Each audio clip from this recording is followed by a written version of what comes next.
començar comunicar-vos que degut a l'assistència de persones de la Universitat de Sevilla que acompanyen el doctor Tallafigo, entre elles el seu fill, en aquest acte i que no entenen el català, per deferència també farem la introducció en castellà. Bon vespre a tothom, sigueu benvingudes i benvinguts. Buenas tardes a todos, sean bienvenidas y bienvenidos.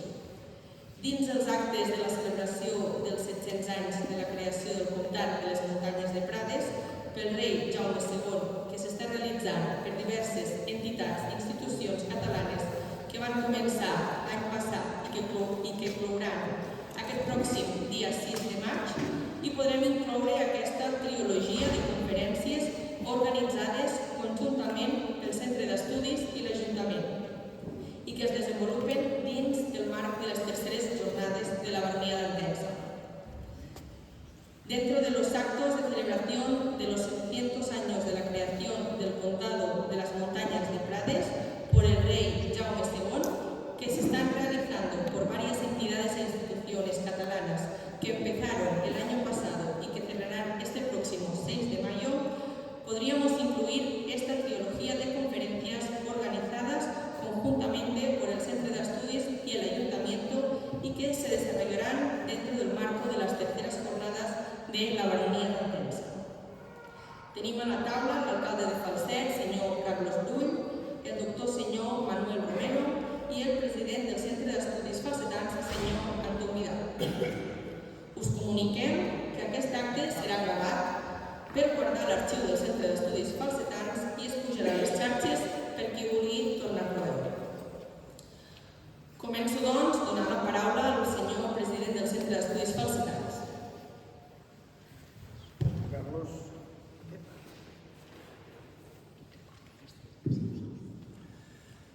Senyor Carlos, senyor Manuel, benvinguts a tothom i gràcies per compartir aquests moments aquí.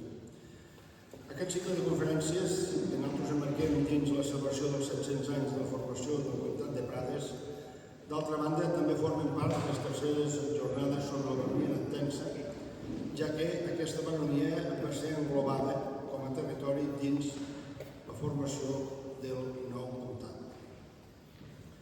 Hem d'agrair al senyor Carlos i a l'Ajuntament en conjunt per aquesta aposta per poder fer evident la presència de la persona que ha sigut clau en el desvetllament dels documents que acrediten una època força important per Falset, pel territori i, en definitiva, pel govern de la corona catalana a l'edat mitjana.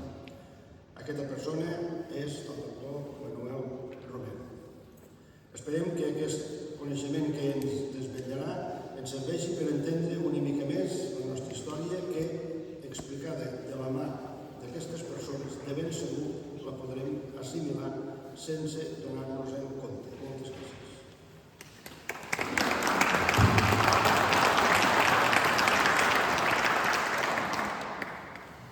Abans de donar pas al doctor Manuel, tanca l'acte l'alcalde de Falset. Bona tarda a tots, a totes. Buenas tardes. Un placer tenerle aquí con nosotros en el castillo, en esta iglesia del castillo de Falset. Y es també un honor poder tornar a presentar una cita cultural com la que hem fet el cap de setmana passat, el viernes pasado. Tuvimos aquí a Miguel Ángel Fumanal, que nos habló de la arquitectura de la Baronia d'Entença. El señor Don Manuel nos contaba hoy en la comida que investigó, que hizo toda la recerca de los estudios del comtat. I dic que és un honor perquè comptar amb una figura com el doctor Manuel Tallafigo doncs és una persona apassionada de la història, és una persona amb rigor, una persona que quan el vam conèixer fa 2 anys, jo personalment, ell va pujar fins aquí dalt, subiste aquí arriba en la plaza del castillo con el coche y cuando bajaste como un grito. Me imagino al infante Pérez bajando de su caballo y mirando sus propiedades, y me impactó mucho el hecho tan apasionado, pero a la vez tan riguroso y que nos va a enseñar también muchas cosas de nuestro pasado, muchas cosas de nuestra nuestro castillo, de la época medieval del Condado de Prades, de lo que fuimos, de lo que intuimos que podíamos ser o que fuimos también, porque sí que hay mucha documentación, pero que aún hay mucha documentación para estudiar. I en això estem a l'Institut de Cultura, amb això estem l'Ajuntament, amb això està el Centre d'Estudis, sobretot amb això està molta gent de les d'aquí de Falset i molta gent de la comarca, amb saber d'on venim, saber la nostra història, perquè d'aquesta manera, jo sé que ho dic molt sovint, però d'aquesta manera sabrem bastant on anirem, o si sabem el nostre passat podem saber també, o podem preparar millor el nostre futur. No em vull allargar molt perquè realment hem vingut a escoltar el doctor Manuel Romero Tallafigo i que segurament tindrem una conferència espectacular i disfrutarem tots moltíssims. Agrair la vostra presència, Anton, que no defallim amb aquestes voluntats i amb aquestes ganes de saber cada vegada més i cada cosa que anem descobrint i que anem fent descoberta es mereix també que tinguem que invertir-hi com a comunitat, com a poble hi hem d'invertir, és el que ens toca, perquè d'aquesta manera cada vegada també sabrem més de la nostra història. Molt bona tarda i seguim disfrutant, sobretot, d'una conferència amb el senyor doctor Manuel Tallafigo. Gràcies a tots.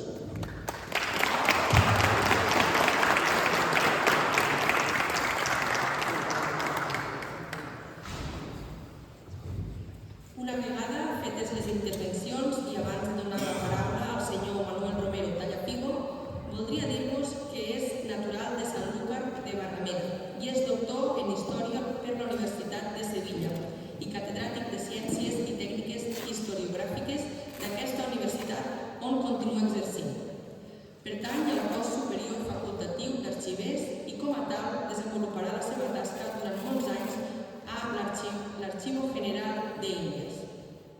Ha dirigit els 6 màsters en arxivística del 1994 al 2006 que s'han celebrat a la mateixa Universitat de Sevilla. Manuel Romero Tallafigo és una de les personalitats més rellevants i de més prestigi dins l'arxivística espanyola. Té un reguitzell d'articles publicats, conferències, cursos i més de 25 llibres publicats. Ja que ens ha acompanyat en altres ocasions dins les jornades i avui és aquí gràcies a l'alcalde de Falset, senyor Carlos, per explicar-nos la importància de la nostra població dins la baronia d'Entença i en la formació posterior del comtat de Prades. La seva tesi doctoral l'any 1979 fou sobre la col·lecció diplomàtica de la baronia d'Entença, del 1174 al 1411, de l'arxiu local de Medinaceli, que avui dia es troba a Toledo i que conté molta informació encara no estudiada de les nostres contrades. Per saber més del seu bagatge cultural i acadèmic ho trobareu a les xarxes, on també podreu gaudir d'algunes classes magistrals i conferències. Ara sí, té la paraula el doctor Manuel Romero Tallafigo.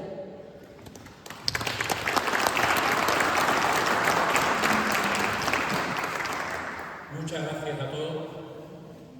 Estoy encantado porque lo que yo leí, lo que a mí me hablaron los documentos a los ojos, lo estoy viendo ahora con los ojos. El taxista que me traía desde la estación del CAP de Tarragona, cuando me ha explicado lo del Col de Correo, que fue donde el infante Pedro dejó su brida y la cogió el procurador de su hermano, el que le había cambiado el condado, y le tiró de su vida y por el camino público desde Porrera a Falset vino conducido por el representante de su hermano. Cuando yo he visto eso y esa entrada que fue en la hora tercia, la hora prima, en aquel entonces era cuando amanecía. Es decir, no ha salido el sol, pero ya se ve el cielo claro. La hora tercia era las 9 de la mañana. Pues la hora tercia, qué tempranero este duque, este conde de Prada. Ahí en el Col de Porrera, él toma posesión de la baronía de Entenza y empieza por Falset. Es una intención de hacer a Falset el centro de su gran señorío. Está claro que ahora lo vamos a ver en el mapa, como la baronía de Entenza es un inmenso territorio, que hay pocos nombres, lo van a ver ustedes, y resulta que en el priorato está todo salpicado de pueblo, lo van a ver. Entonces, yo creo que esa conjunción de la baronía de Entenza con el condado de Prades fue importante, sobre todo por la importancia que le van a dar a los metales. Y vamos a ver cómo el castillo de Falset se convirtió en el centro del condado y de la baronía. Primero, porque aquí estaba la casa de las minas de plata, aquí. Aquí estaba la cancillería de los condes de plata, que produjo un montón de registros, tenemos una documentación inmensa. No se puede usted imaginar, lo vamos a decir en la conferencia. Y aquí, sobre todo, don Pedro reunió todos los documentos de sus archivos. Y aquí estaban los archivos de la casa de Cardona, la casa de Segovia. Hizo un gran archivo aquí, el símbolo de su poder. Aquí venía un pobre labrador que tenía un problema con su finca. Vamos a ver, ¿usted de dónde? Yo soy de Escalada. Muy bien, Escalada está en el condado de Prades. Y en el libro está aquí, Escalada. Usted tiene un contrato aquí, que es el número 97, con los condes de Prades, que tiene usted que pagar esto. Le voy a traer usted el documento. Lo tenía en el libro. Eso era poder. El hombre, cuando veía todo documentado, se quedaba impresionado. Pues el archivo está ahí. Con esas tres cosas vamos a ver. Erección del condado de las montañas de Prades. No es condado de Prades, es de las montañas de Prades. El 6 de mayo de 1324. 700 años. Casi 7 vidas mías. Pues yo voy a cumplir 83 años. Ya sé más o menos lo que puede durar 100 años. Nada. Ayer eso. Se erige en Barcelona el 6 de mayo de 1324. Jaime II, que nació en Valencia y murió en 1327, como ven ustedes, 3 años después de elegir el condado, es un rey muy inteligente, que hace señoríos para sus hijos sin necesidad de espada, solamente siendo un gran diplomático. Él sabe coger las situaciones jurídicas de un Guillén de Entenza que estaba mal con su mujer, que no tenía hijos con su mujer, y aprovecha para comprar la baronía de Entenza, y aprovecha que él tenía las tierras del condado de Prades, eran tierras reales, y crea un condado para sus hijos. Por lo cual, se trata, el condado de Prades trae un nuevo tipo de nobles. Son nobles que habían estudiado gramática, mucha gramática. Los documentos del infante Pedro están perfectamente redactados. Infas Pedro, Illustrissimi Domini Nostri Regis Jaime,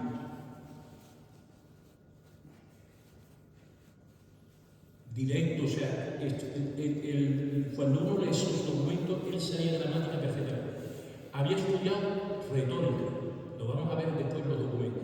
Es decir, había leído a Ovidio, había leído a Virgilio. Es un hombre cultísimo, además que escribió un tratado sobre el gobierno, un tratado precioso que lo vamos a ver. Este nuevo tipo de noble ya que viene de Barcelona, educado en la corte, claro, crea aquí en Falset una nueva corte de Barcelona, quiere imitar aquí en Falset la corte de Barcelona. Porque es un príncipe refinado, deseoso del lujo. Y como yo puse en un artículo mío, de refinada educación, de refinada y cortesana educación. Está dentro de las corrientes prerrenacentistas del año, que se trata de gobernar por la palabra. Si tú haces que la gente, cuando diga, señor conde, haga una inclinación, don Pedro, haga una inclinación, crea ese rito, la gente obedece ya sin violencia, no necesita la espada, es gobernar por la palabra. Entonces él crea una retórica del poder, lo vamos a ver en los gestos. Y es que ya no es un Guillén de Entenza,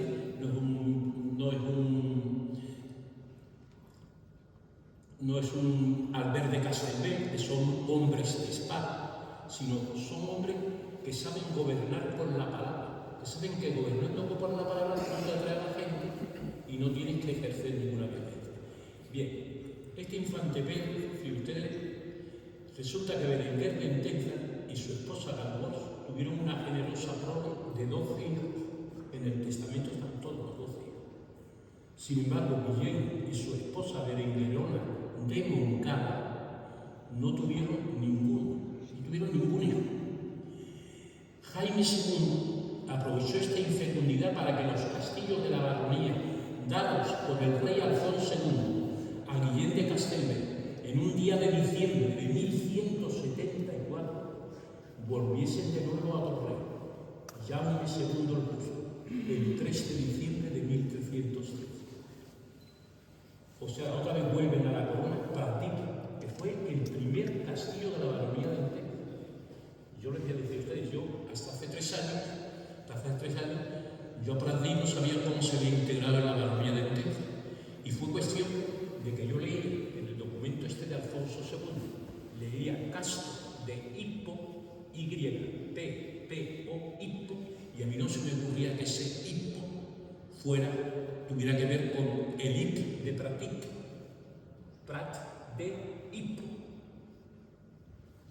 Ahora ya te inventarán los lingüistas que nos digan ese Hippo de dónde viene. Y yo me di cuenta el año pasado, gracias a María Teresa Paleta, la filóloga que conmigo colaboró. Y en ese documento de Alfonso II le dice al Castelbé, le dice: te confirmo la posesión que tiene del castillo de Pratdip, del castillo de Hippo. Y además te doy Mora, Ibiza, Marsá y García. Porque yo siempre me preguntaba, después de ver toda la operación, ¿cómo Pratdip se incorporó a la baronía? No, es que fue el primero que estuvo en la baronía. Es curioso decirlo, y todo porque nunca se me había ocurrido relacionar H-Y-P-P-O, Hippo, Castro de Hippo, con Castel de Hip o Prado de Hippo. El Hippo, como es llano, lógicamente suprime la O y queda en el Hip. Bien. Entre monarca y monarca habían pasado 139 años y otra vez todos estos señoríos pasan a Córdoba. El Entenza recibió un monto de 100.000 sueldos de plata de Barcelona y una pensión vitalicia mientras viviera de 20.000 al año. Pongan ustedes los sueldos casi como euros, más o menos, un poquito más.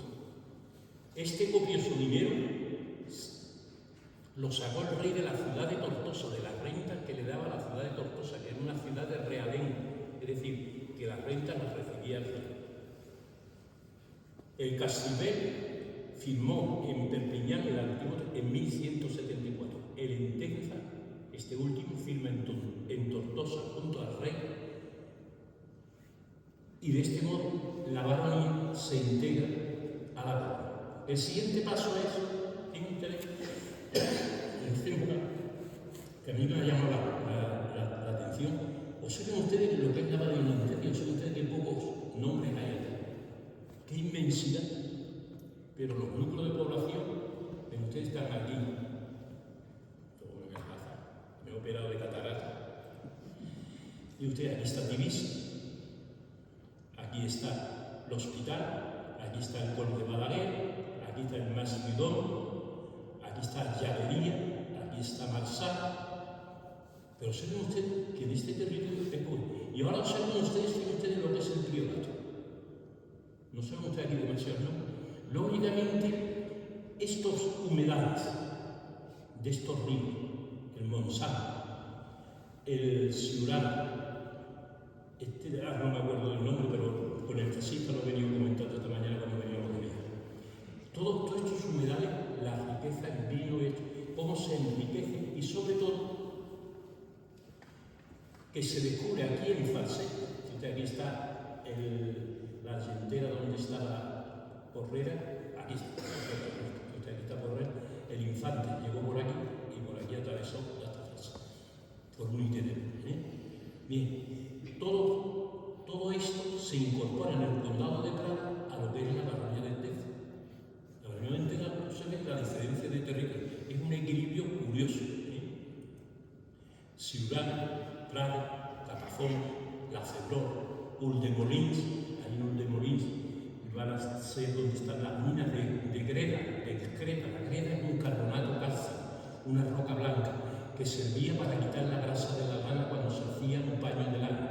Había que quitarle al pelo, porque la lana no deja de ser pelo, no es como el lino y el caño. Entonces se le quitaba con el Arbolí, Alisal, Vilaplana, Mascullón, Monreal, Samún, La Riga, Cabrera, Fradena, Albusar. Todos estos pueblos están citados en el libro de castillos y lugares, los monasterios de Poblet y Escaladé, que los condes de Prades tenían jurisdicción sobre esto, porque estos fueron del rey, pero cuando pasa el conde de Prades, es el conde de Prades el que tiene. Y estos son Petrus de Higuera, que estas serían las monedas, esos 100.000 sólidos que le dieron, seguramente serían en esta moneda.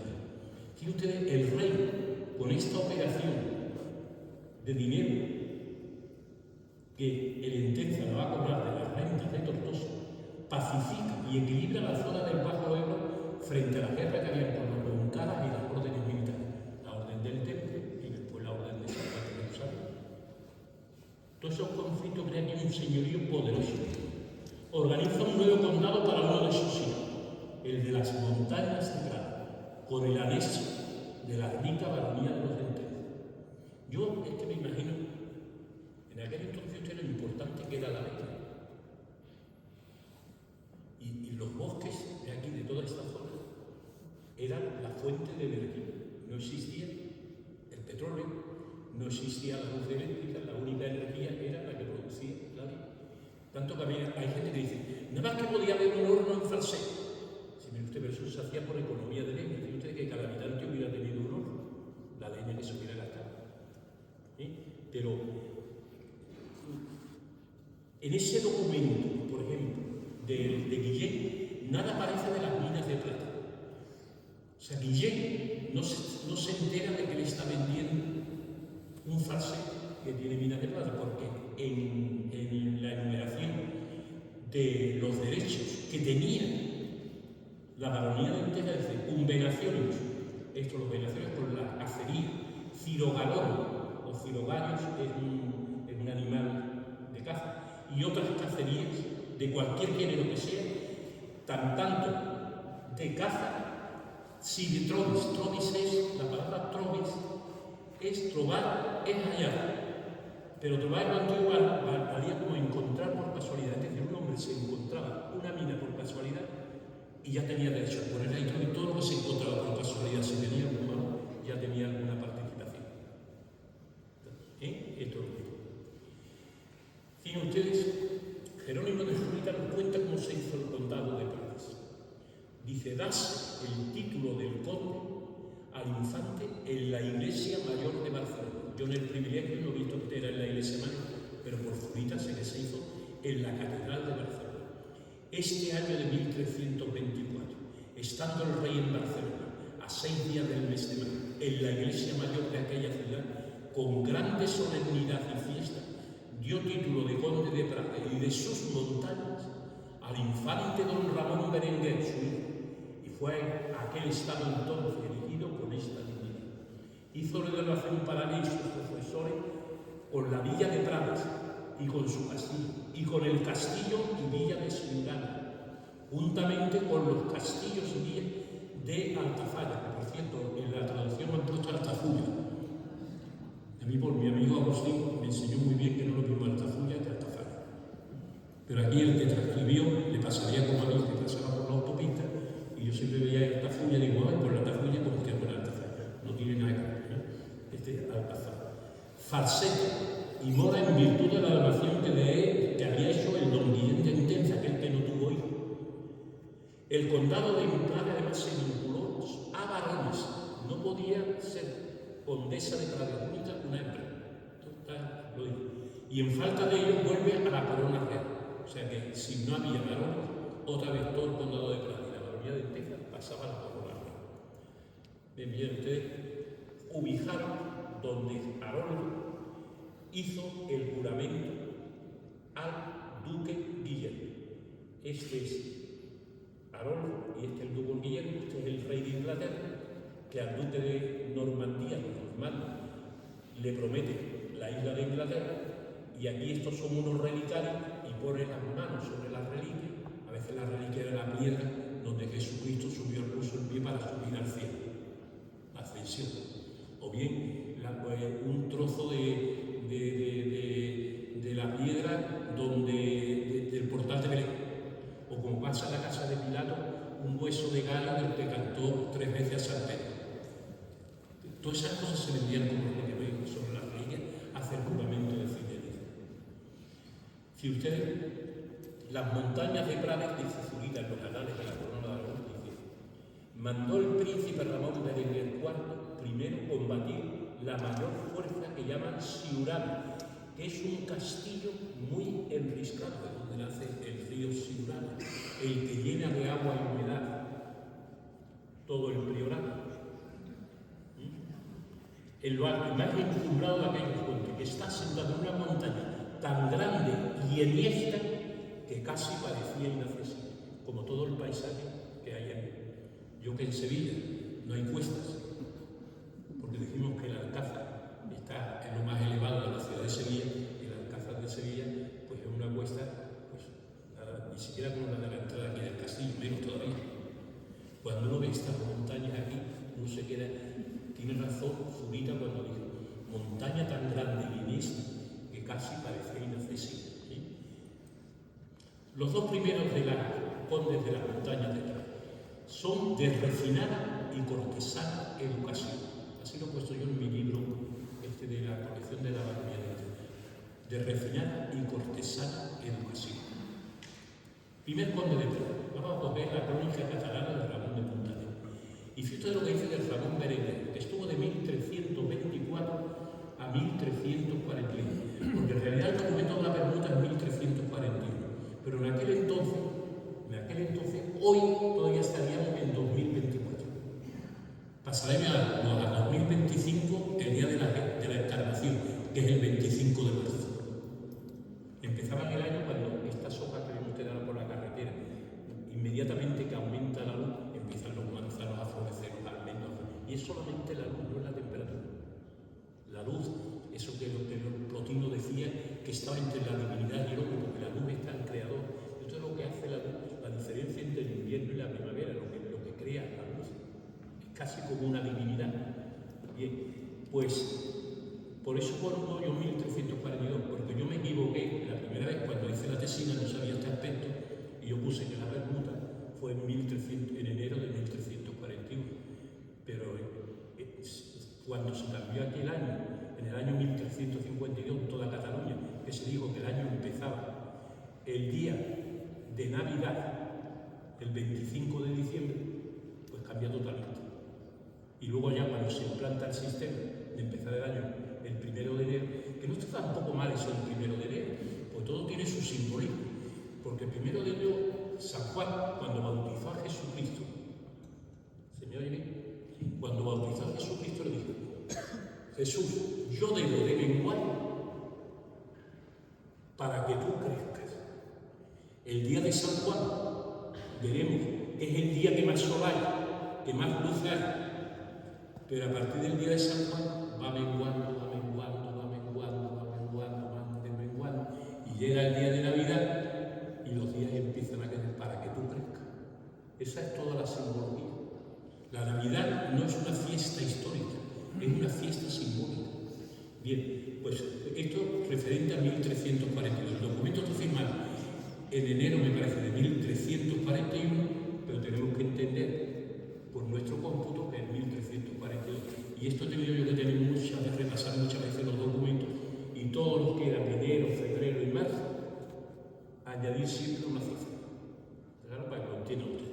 Si ustedes lo que Ramón Berenguer, lo que dice Ramón Montaner de Ramón Berenguer, que fue el primer conde de Prades, en Ramón Berenguer, lo cual es así como sus hermanos, el cual es así como sus hermanos, que es molt sabio, es gracioso, el mayor sabio y gracioso, que dels seus días el mundo no trobaría un pus cumplir, que en sus días el mundo no encontraría un hombre más cumplido de tantas gracias y de tantas bondades. Habla de gracias y bondades, pero no habla de inteligencia. Porque si usted lo que dice del hermano, es el cuarto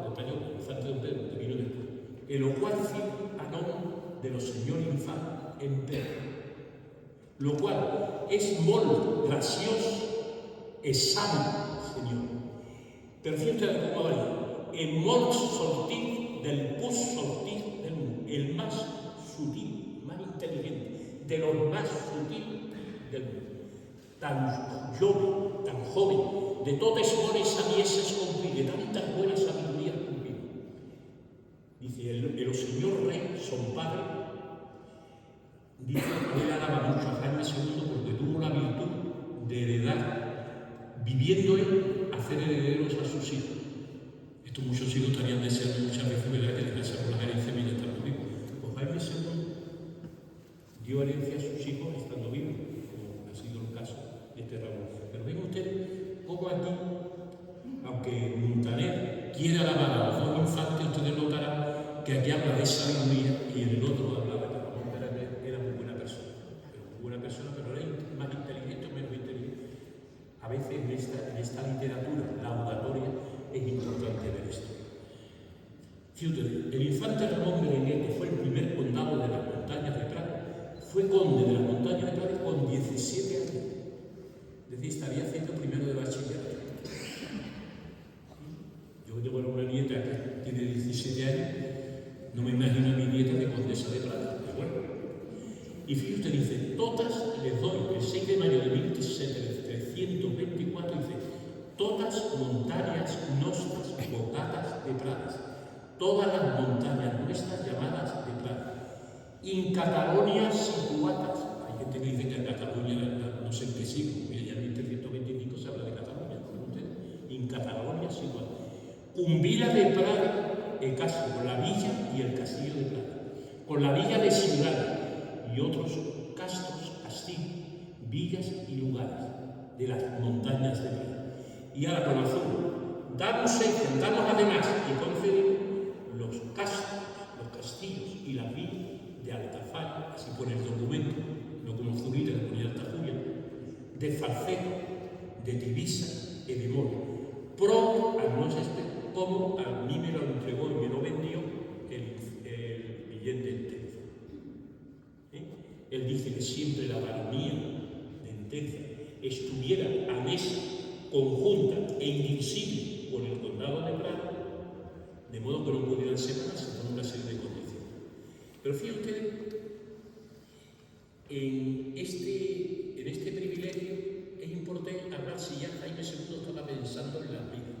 Ya os he dicho yo que en el documento en que Guillén de Entenza, el que no tenía hijos, pasa la baronía a Jaime I, no se habla para nada de minas, se habla de trovas, de encuentros. Sin embargo, fíjense ustedes aquí ya hay una palabra, vamos al final. Un ómnibus redítimos con todas las rentas, exiguos, salidas de dinero, fructíferos con todos los frutos, porque a veces no se pagaba en dinero, sino con frutos, proventivos, obvenciones, o sea, subvenciones, proventivos de bienes, mineris, ya se pone la palabra mineris en la elección del condado de Prada, minerales, como se habla de minas, inventos, sive troves, lo de las trovas, los encuentros por casualidad. Esto es importante. Cuando habla de villa, tienen ustedes la villa, es propiamente el rigor un caserío, es un caserío mismo. Lo que pasa es un caserío que ya tenía un privilegio, por ejemplo, el tener jurado, el que los juicios no lo hicieran los oficiales del rey, sino los prohoms, que eran los hombres más importantes del pueblo que juzgaran a los del pueblo. Esto era una villa.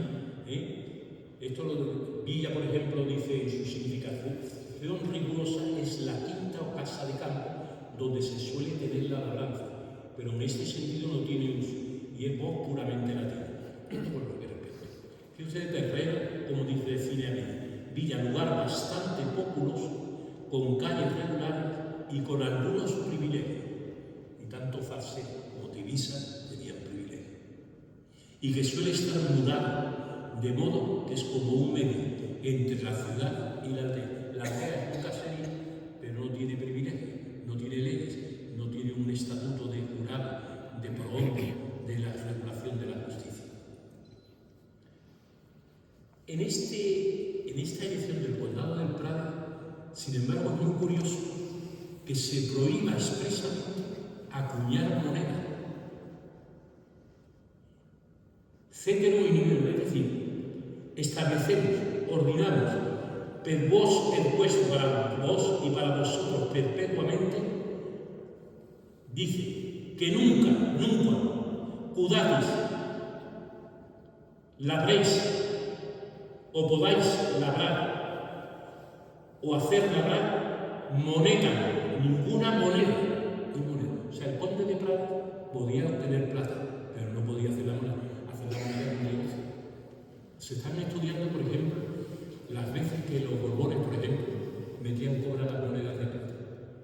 Si usted que hace un millón de reales y en todos quita 3 gramos de plata y mete 3 gramos de cobre en su lugar. Eso es un negocio. Y la gente utilizaba la moneda. Y se ha estudiado ya por los historiadores modernos lo del poder que tiene el de acuñar moneda. La plata venía de América, a Sevilla. Pero si un comerciante traía plata en bruto, la pasaba por la casa de la moneda y el rey le pagaba la plata en moneda, pero ya la moneda tenía cobre. Y esos son negocios impresionantes. Pues bien, ya en el privilegio de las montañas de Jaime II está pensando ya en las minas, como ven ustedes, cuando crea el condado de Prada, porque esta prohibición de la moneda es importante. Bien, y ahora viene la permuta. En 1342, han pasado desde 1324 a 1342, 18 años. En enero 9, en Valencia, en el convento de los frailes predicadores donde se hospedaba el infante Pedro, así pone el documento. O sea que el infante Pedro, cuando iba a Valencia, se iba al convento de los dominicos. Esto lo viene en la fecha, pero esto hay que leerlo. Esto no viene en ningún libro, pero está en los documentos. Fíjate, cambia, Ramón Berenguer coge Ampurias y el infante Pedro coge Prades.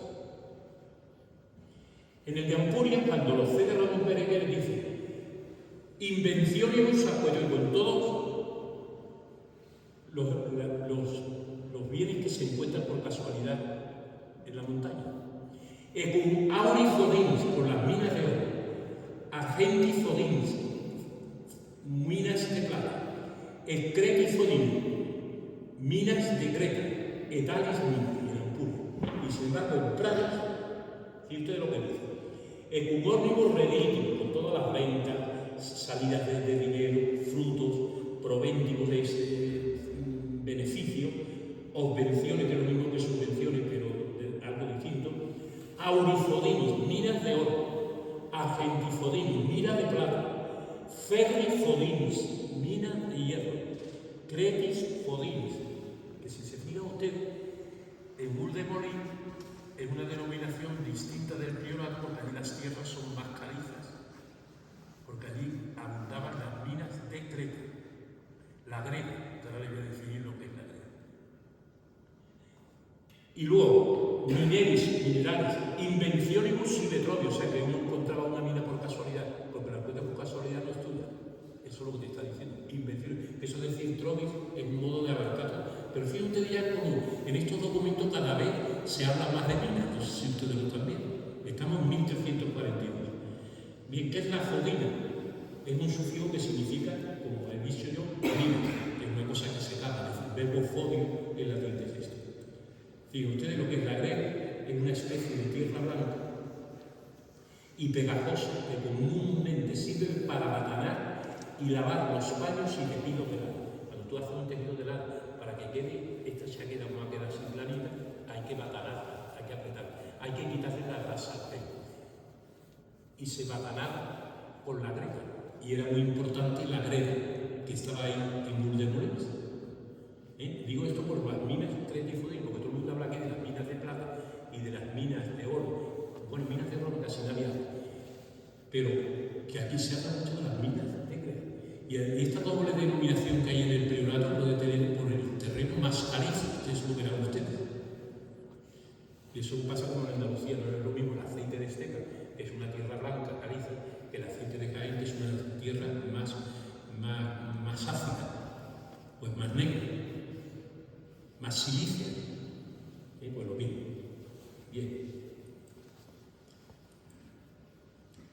Bien, la primera toma de posesión es la baronía de Entenza por el infante Pedro. En el camino de Col Porrero. Después viene al castillo de Falset.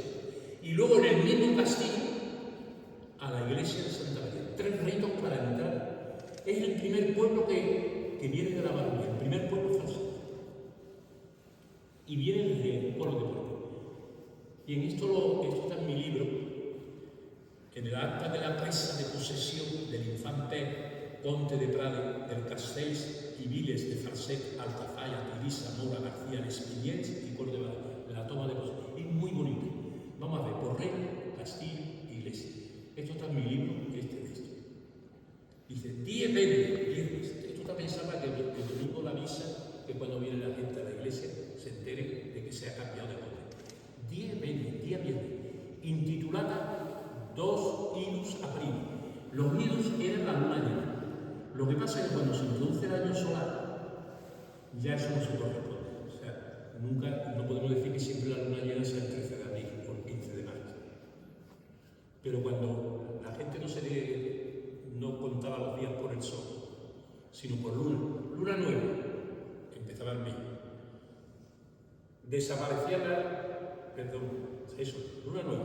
Cuando no empezaba a salir de luna, ahí empezaba el mes, las calendas. La luna llegaba a medio, las nonas, y luego cuando la luna estaba llena, los idus. Y a medida que la luna iba descendiendo, llegaba al siguiente mes. Pues bien, dice idus aprili. En los idus aprili, en abril, los idus son el 13 de abril, luego esto fue el 12 de abril. Primer idus es el idus, el 13, el segundo idus, el 12. Año del Señor de 1340 segundos. Circa videlice hora tercia, alrededor ciertamente de la hora de tercia. Es decir, la hora de tercia es cuando ya el sol se ha levantado del horizonte.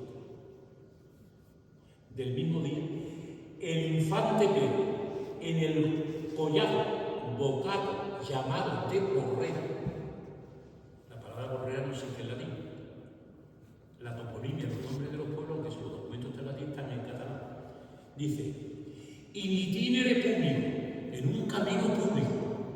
Hoy día no es un camino, no es una carretera, es un camino normal y corriente de mula, ¿no?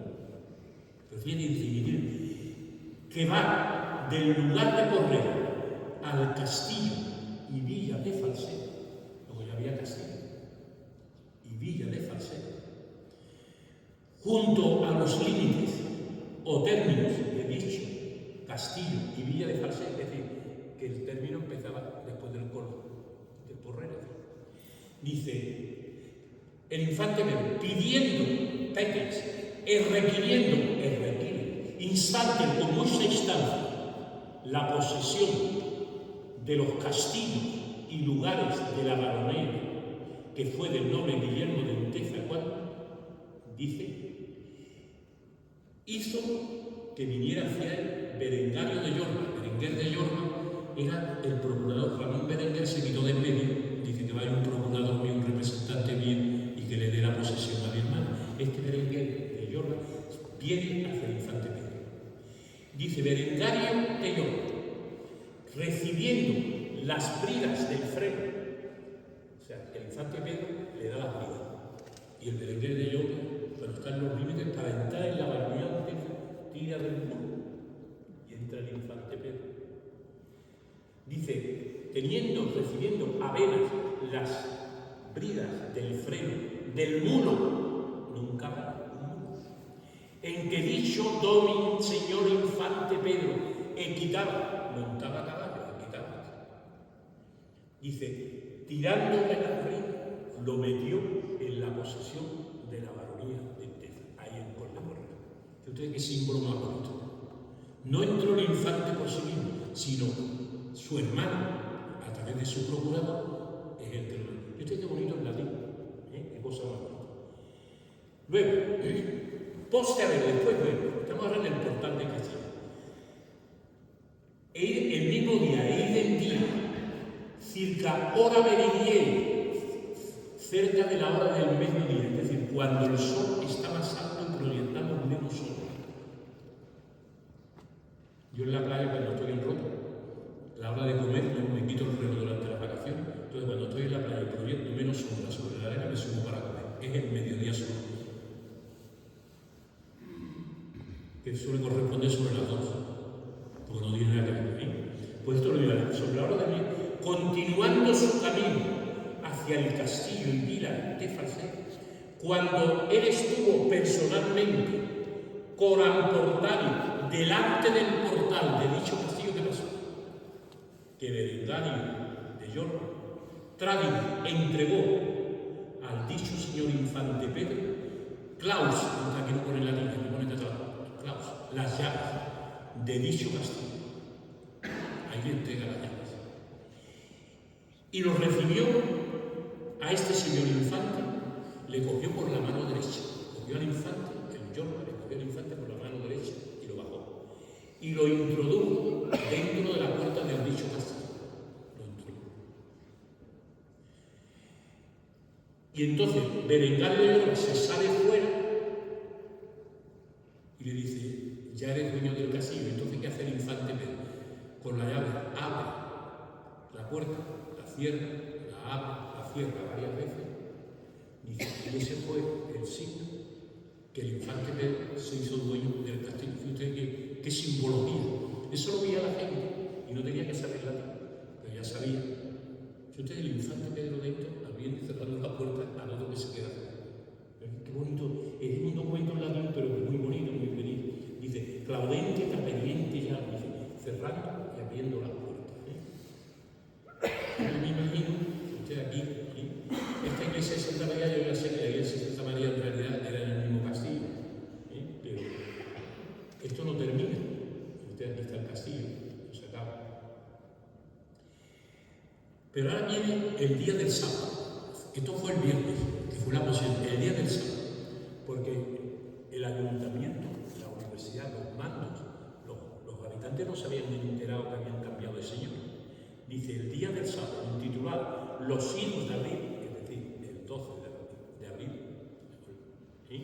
del año del Señor 1342, el infante Pedro, en la iglesia de Santa María de la Villa de Falset, con el altar y mayor, delante del altar mayor, el dicho Berenguer de York, el nombre procurador del dicho infante Raimundo Berenguer, dice, mandó a todos los jurados eran los concejales, los regidores, a todos los jurados y hombres de la universidad de dicha Villa de Falset, que prestaron homenaje y juramento de fidelidad al dicho infante.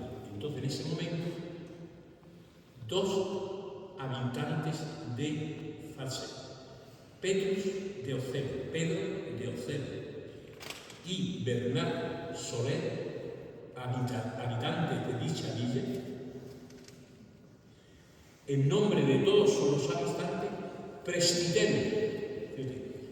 prestaron e hicieron a dicho dominio infante Pedro, como señor de él, homenaje con la boca y con la mano. ¿Qué hicieron con las manos y con la boca estos 2 habitantes de Falset y el infante Pedro? Pues vamos a ver. Aquí la iglesia de Santa María, que esto no tiene que ver, pues está allá en el palacio. Ven ustedes este juramento. Ven ustedes ya por la mano. Ven ustedes aquí tienen ustedes el homenaje rendido a Renato I, rey de Nápoles, por Jan de Saint-Marc. O sea, le cogieron al infante Pedro las manos e hicieron ese mismo gesto ustedes. Homenaje de fidelidad. Le apretaron las manos mutuamente. ¿Y qué más hicieron con una misa? Por la boca, se dieron un beso. El homenaje de Boal y Artur, en un libro de derecho, de la época del siglo XIV. Bien. Y los siguientes 2 condes de Praga hasta la actualidad, el infante Ramón Berenguer, el infante don Pedro se fue a Fraile y deja a su hijo Juan, que es el tercer conde de Praga. Pero en 1414 la casa de Cardona se une al condado de Praga. Y Cardona trae un montón consigo, una casa, suele traer muchos señoríos. Porque se casa Juana III, condesa de Praga, con Ramón Fort II, conde de Cardona. El año 1516, el condado de Prado, también por una boda, se une al condado de Ampurias y ducado de Segorbe. Todos esos archivos vinieron aquí. Los de Segorbe estuvieron aquí, los de Ampurias, todos estuvieron aquí. Por un casamiento de Juana Fort de Cardona, condesa de Prado, con Alfonso de Aragón, conde de Ampurias y duque de Segorbe. Y en el año 1663, estaba reinando Carlos II, los condados de Prado, Cardona, Ampurias y ducado de Segorbe se unen a un condado castellano, a un ducado castellano, Medinaceli, porque se casan Catalina de Aragón y Sandoval, 13 condesas de Prado, con Juan de la Fe, primogénito. Y ese es toda la presión. ¿Por qué hoy? Porque yo pude hacer la tesis doctoral en Sevilla sobre un territorio de Aragón, por esta boda. ¿Entiende usted por qué? Cuando me mandaron aquel archivo, me dije, Manolo, usted coja allí, vea usted los archivos que hay ahí de la casa de Cardona y coja usted el fondo que usted quiera y seleccione usted todos los documentos hasta 1492. Coja usted y transcríbalo y póngalo en tesis. Y yo vi en tesis, a mí me sonaba eso por la historia de los intensas, de los almogávares, del comercio mediterráneo, esto tiene que estar interesante. Después hice los documentos sin saber el territorio que pisaba y empecé yo a enterarme de lo que era Marsá, de lo que era García, de lo que era Farset, mirando los mapas, leyendo la geografía y así empecé. Pero por eso también seguí. Tanto que con estas aportaciones matrimoniales, la castellana Casa de Medinaceli adquiere un carácter catalán y valenciano, pues incorpora, como han visto ustedes, el condado de Ampurias, el ducado de Cardona, la de la Sala, la baronía de la Conca d'Òdena, una compañera, Carmen Álvarez, hizo el mismo trabajo que yo, pero en la Conca d'Òdena, el vizcondado de Vilamur, Manuel Rabina, otro compañero, la baronía de Cunera, esto no lo hizo nadie, la baronía de Arbeca, esto tampoco lo hizo nadie, la baronía de Intenza, lo hice yo, el condado de Prado, lo hizo Pilar Lázaro, el marquesado de Payá, lo hizo Pilar Rosas, y la baronía de Oriola, que se quedó sin estudiar, con el valenciano ducado de Segorbe, que tiene un montón de legas, sin estudiar. Todo eso estaba ahí, ¿sí? Todo por esto. Esta es la actual duquesa de Medinaceli, que es la 26 condesa de Cádiz. Es Victoria Elisa von Hohenlohe-Langenburg. Esta es la actual duquesa. Es la 26. El primero fue Ramón Berenguer, el segundo el infante y esto. El castillo de Farset, centro minero. Cuando yo recuerdo estas ventanas, Llobet decía que el archivo tenía unas ventanas que daban al sur. Yo que bien pensado, porque el cierzo del norte trae mucha humedad, ¿no? Por ejemplo, a la hora del sur, entonces esta mañana cuando he llegado aquí a Farset, lo primero que le preguntaba, Tom, ¿dónde están las ventanas esas? Ya me las enseñan y ya sé dónde está el archivo. Se ponen las ventanas al sur, porque el sol al mediodía. Yo me acuerdo que en el archivo de India, en la Casa Roja, en invierno, donde mejor se estaba, en la galería que daba al sur, por la mañana a las 12 el sol daba una calefacción. Sin embargo, yo estaba en la del norte y yo cogía allí unos resfriados impresionantes. Bien, pues el castillo de Farset se convirtió en un centro minero. Yo tuve que hacer un artículo en el año 1979.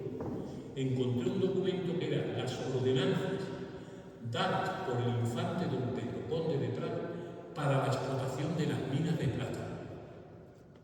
Yo lo vi en el archivo de Intenza, en el legajo 1, primer legajo, documento 45. Y tuve que hacer un artículo y digo, bien, voy a hacer eso. Y este es uno de los artículos que más me han citado, porque todos los que estudian la minería en América, buscando los antecedentes aquí en España, el único ejemplo que hay significativo es el de las minas de Farset. Y aquí hay una ordenanza de cómo se debía de gestionar una mina. Y todo eso se gestionó en este castillo. Fíjense ustedes, este es un libro de geología agrícola. Este libro se publicó en Nueva York en el año 1950. Pero esto es el tema de los minerales, de la minería, para la gente que iba a California en busca del oro y la plata. Este libro del siglo XVI se editó en Estados Unidos. Y yo lo he mirado para ver cómo era una mina en aquella época. Ven ustedes los huecos. 3 huecos verticales. Ven ustedes este hueco, que no hay galería, termina aquí. Este hueco, ustedes como hacen el hueco en la roca, y ya está la galería haciendo. Y en este hueco están empezando a hacer la galería. Entonces, esto era una mina en el siglo XVI, más o menos como sería en el siglo XIV. Este era el paisaje. Y ustedes, bonito.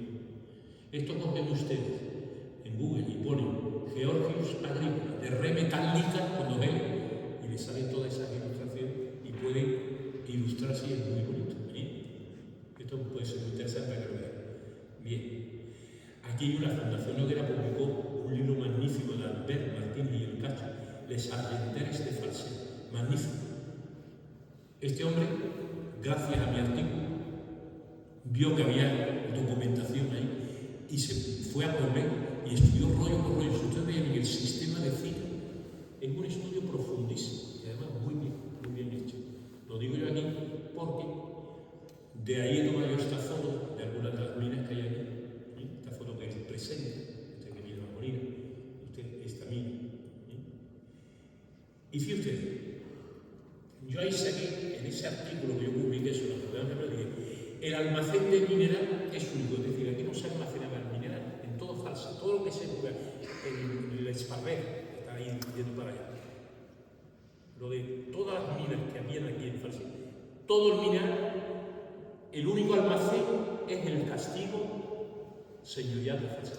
Cuando se realiza la partición de la mena, es decir, qué parte de mena conseguida es para el conde y qué parte es para el minero que la ha encontrado, esa partición se tenía que hacer aquí.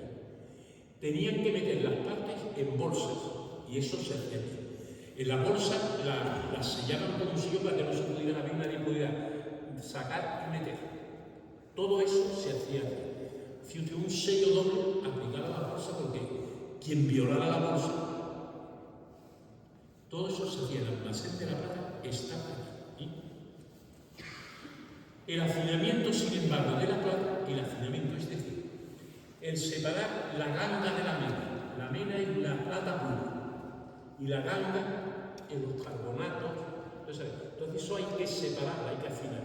El afinamiento de la plata con el rechazo de la ganga, esto lo escribía yo en el año 71, debía efectuarse en la fusina, que no es oficina, es fusión del mineral, del conde de Trajano. La ordenanza no dice que estaba en el castillo, sino que estaba fuera en el loc de Falset, el lugar de Falset. Pero después, cuando habla la ordenanza, lo vamos a ver ahora, después de afinar, tanto el minero como el escribano del conde suban los dos con el mineral afinado, los dos juntos, al castillo para sellar la plata. Montan, lo que eso quiere decir que la oficina estaba abajo. La fusina. Esta palabra fusina, yo la busqué en los diccionarios castellanos, no lo encontré, pero miré en un diccionario italiano y la palabra fusina existe en Italia. Pero aquí, como minero, que eso también lo descubrí yo, unos mineros de Cerdeña, a enseñar al conde don Pedro cómo se tenía que administrar la finca, seguramente la palabra fusina, lógicamente, la tuvo que tomar de estos salvos de iglesias, que también tenían minas de plata y que vinieron a enseñar. Dice, aquí en el castillo, toda la plata que salía tenía que llevar una barca señora. Porque si no llevaba esa barca, que se había obtenido fraudulentamente. O sea, el encuentro que había tenido en el tierra, él lo había cogido y se lo había llevado en barco. Sin embargo, aquí, toda la plata que salía de aquí de Falset tenía que ya, había su fraude, pero tenía que estar señalada. Era ya tuyo para que la convirtieran en moneda o lo que sea. Pues verán ustedes cómo esto. Mira usted el catalán mío. Fíjate que yo no sabía catalán. No tenía María Teresa Parera a mi lado para que me dijeran exactamente lo que era. Bien, ítem, ordonando que tota la mena que serà trobada en l'estit nostres argenters sia aportada de l'estit argenter de la feixa minera trob a la casa de les menes del castell nostre de Falset. Sia mesa, pero ahora aquí esto lo pongo entre corchetes porque alguien añadió, corrigió las ordenanzas, dice, y sea puesta por el que encontró el trovador, el que la encontró, de la dita en un armario de la dita casa. Aquí había armarios para meter los mineros cada uno lo que sacaba de su mina, de los cuales armarios tenga una llave el trovador de la dicha mina, y esté allí en el armario hasta que cogieran la mena, la picasen, se pasa, se quita, la ganga se quita y la mena se muere, que es el pasar, es cuando usted picar, yo pico, y una vez que pica, separo lo que es plata de lo que no es plata, que es pasar, es fondo, y luego lo que sacaba era los fundos para hacer un lingote de plata. Y usted qué bonito, la casa de las menes del castell de Monse de Fase. O sea, esto es una casa ítem ordonado, que en lo picar de pasar damunt dir sia continuamente presente a tabuetra. Un tabuetra es un tabelión. La palabra tabelión es el nombre que se le daba a los notarios, porque primitivamente en Roma se escribía en tablillas de cera, tanto que los archivos en Roma se llaman tabularium. Pues antiguamente las escrituras se hacían en una tablilla de cera, se cerraba, y la tablilla de cera era muy práctica, es el soporte más que en papel, más que en pergamino. La humanidad ha escrito muchísimo más años en tablilla de cera. Los niños chicos del siglo XVIII, como el papel estaba muy claro, ¿saben dónde hacían las planas? En una tablilla de cera. En una tablilla de cera escribía, el maestro no le gustaba, cogía el estilo con la punta, le daba la vuelta, raspaba y volvía a escribir. La cera se calentaba y se ponía todo liso y ahora volvía a escribir. Y por eso le llaman a los notarios tabuelos. Dice, es que haya un tabelión, un notario de nuestra corte, con el dicho administrador o Leonardo de Dino, ensayador nuestro. O sea, que había un ensayador, un ensayador de la comunicación. Ensayar vale lo mismo que hacer inspección y reconocimiento de la calidad y bondad del oro, plata y otros metales. ¿Tiene usted ya lo que es ensayar? Pero fíjate que lleva un nombre, un apellido italiano, como de Laurenti, suena, sería un corso, perdón, un salto, los que vinieron de inglés. El ensayador es el contraste, el que hace el ensayo o prueba de los piratas de oro. Bien, mire usted, ¿dónde se hacían las particiones? Ítem, ordonando, que con la dita viene, se partirá entre nos y el trovador, porque el que lo encontraba, el trovador, con B, el que lo encontraba, tenía que repartirlo con el conde de Prades. ¿A qué lo encontró yo? Pues lo encontró usted en el territorio que es mío. Y ahí en el privilegio de las montañas, desde el condado de las montañas de Prades, se dice que todos los llanos, que todas las viñas, los valles, los campos, el suelo, el agua, los ríos, todo era del pueblo. Por tanto, usted ha encontrado, usted me tiene que dar a mí esta parte. ¿Dónde se hacía esa parte? Ítem, ordonando que con la dita mena se partirá, cuando se parta, se divida entre nos, en los trovadores de la dita mena, en la dita casa. ¿Cuál es la dita casa? El castillo.